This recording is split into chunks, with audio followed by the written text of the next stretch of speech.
and that's how this town works.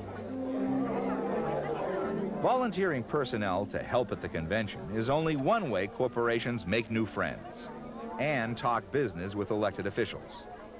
Welcome to a hospitality suite. Forgive the shaky picture, but we had to use a hidden camera because the media and the public are not invited. The great thing about hospitality suites, where you really get a chance to schmooze with the candidates and everybody else who's party officials, is they're tax deductible.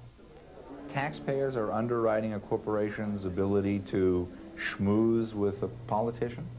That's the system we have. That's the American way. The schedule for the convention included dozens of these special parties.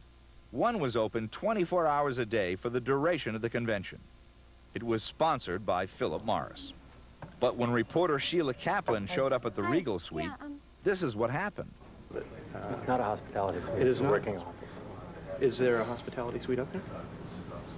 If Philip Morris's business at this convention was socializing with delegates and other officials who are important to them, then you could say, yeah, that was their office.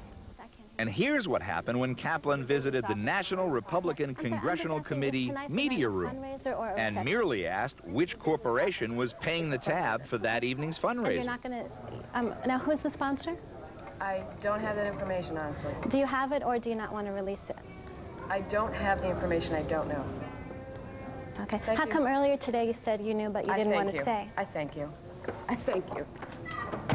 Obviously, she knew, but, you know, there are enough people who are raising questions about the sponsorship of these events that the Republicans and the Democrats are sensitive enough to want to hide it, although not sensitive enough to want to turn it down. Sometimes there are good reasons to be sensitive. Take this expensive gathering at the Ritz-Carlton Hotel. It was invitation only, and the press and the public weren't invited. But we managed to slip inside with our hidden camera. Here at the city of Houston committed $4.3 million, and Ken Lay and I assumed the job to go to our wonderful corporate community to raise that money. There were plenty of elected officials, Governor, how are you? and even more of the Republican Party's biggest givers. The investment bankers have taught some of us, and that is, let me tell you something, boy, put your money where your mouth is. The room was filled with members of Team 100. To join the team, all you have to do is give over $100,000 to the Republican Party. There's Bob Mosbacher, Team 100's captain and former Secretary of Commerce. We're eating Hal the hog. Eventually, the host figured out that we didn't look like $100,000 donors.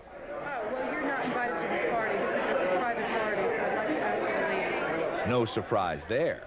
But we were surprised to learn who was paying for all that shrimp and champagne. Remember, thank you, Peter, and all the people from Goldman Sachs. Thank you so very much. Goldman Sachs? But weren't they the top contributors of the Clinton campaign?